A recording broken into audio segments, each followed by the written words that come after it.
Hi everybody, it's Victoria from Content Team. If you're new to our channel, welcome. And if you've been with us before, welcome back. Today I would like to talk to you a little bit about emotional optimization, or as I like to call it, emotional SEO. All right, I'm going to set the scene for you. You have filled your website with articles that are just stuffed with keyword. Well, not stuffed. We'll stay away from keyword stuffing. Filled, strategically filled with keywords, right?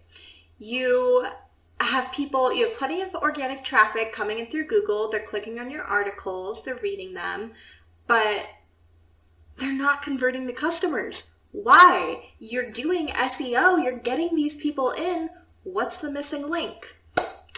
Emotion. When you're working with a Western audience, emotion is so important, okay? And today's going to be the first part of an emotional optimization series.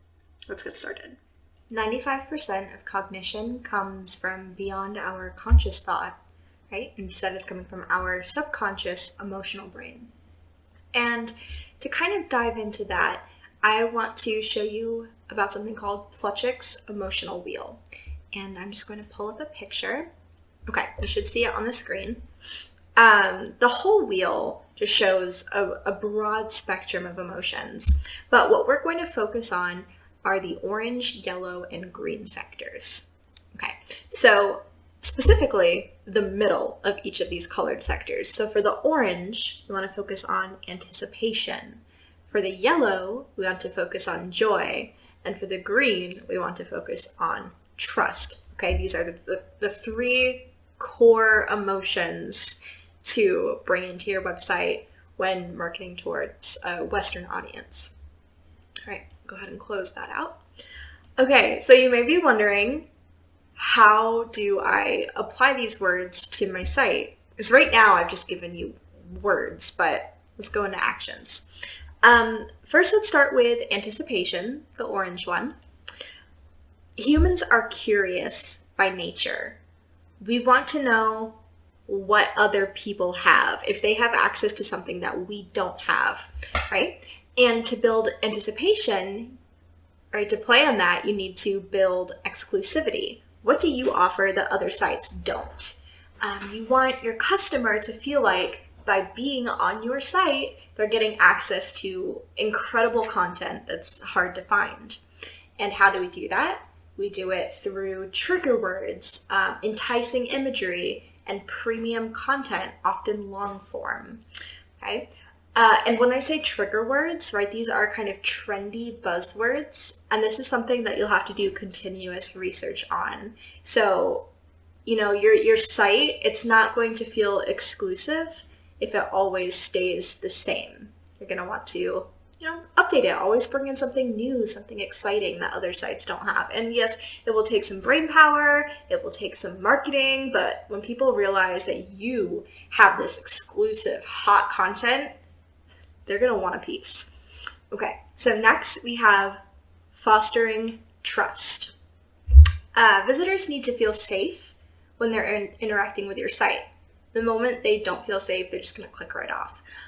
And you can build the sense of trust and safety by, building up your brand's image, by proudly displaying endorsements, right? Having an Our Partners section, by partnering with well-known referrers, by showing third-party certifications in the sidebar, and maybe by highlighting trusted reviews. So this is all about being transparent, showing your credentials, saying, look, this high-profile company partnered with us.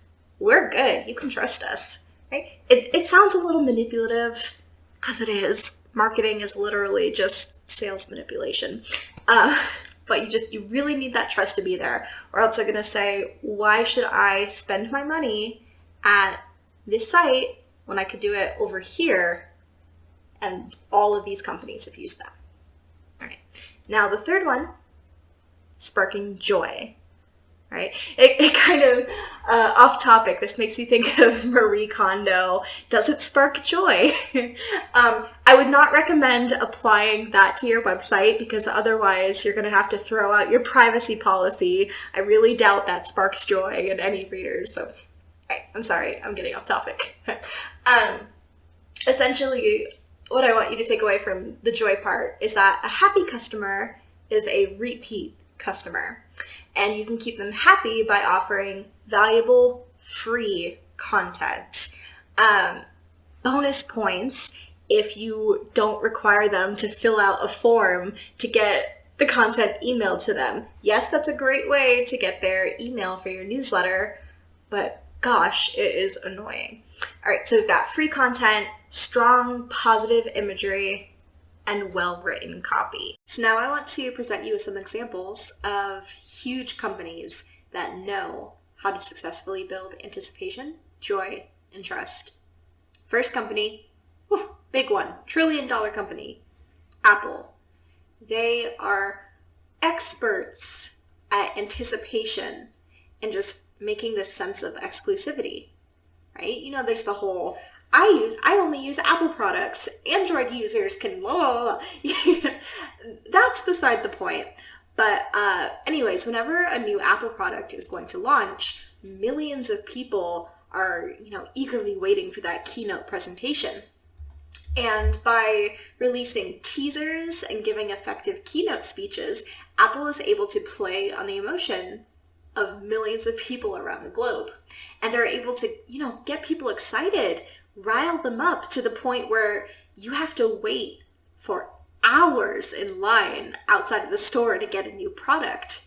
Like, that's crazy. Like, that is the power of anticipation, of creating a hype about your product launches. All right, the next company that I have is McDonald's, sparking joy. Okay, and I'm not talking about Happy Meals. I guess that could spark joy for kids. In this example, it's their campaign in Quebec, Canada. Right, so there's a unique tradition in Quebec where essentially everyone moves to new homes on the same day of every year because there's a set day for residential leases to end. Right? And McDonald's evoked joy by playing into this campaign. They posted promotional images of moving trucks, right? And the furniture in the trucks was shaped like a hamburger or shaped like a drink of soda, right? So they evoked joy among people by kind of playing to that, taking that mundane hassle of moving the same day every year, saying, we get it. It can be fun. Maybe take a burger break, get some fries in the middle of your move. And then the third example that I wanted to give you is Facebook, who fosters trust. This might seem a little controversial, right? Because as we know, Facebook is, going through a lot of scrutiny right now, and it's not exactly in the greatest place in the public eye. However, this wasn't always the case. Facebook for a while felt really reputable. Seemed like almost everyone had it, especially in the beginning years. And even to this day, if you go to a Facebook page, you can see how many people like the page and how many of your friends have liked that page. So while people aren't specifically putting their trust in Facebook, the company, they are able to trust pages because they see, 30 of my friends follow this page. I should follow it too, right? There's that little bit of trust and rapport going on. All right, so this video has been a little longer than usual. I am going to make a couple more on emotional SEO. Let me know if you have any questions on the topic, and next time I'm going to go into applying emotion to your writing. All right, bye guys.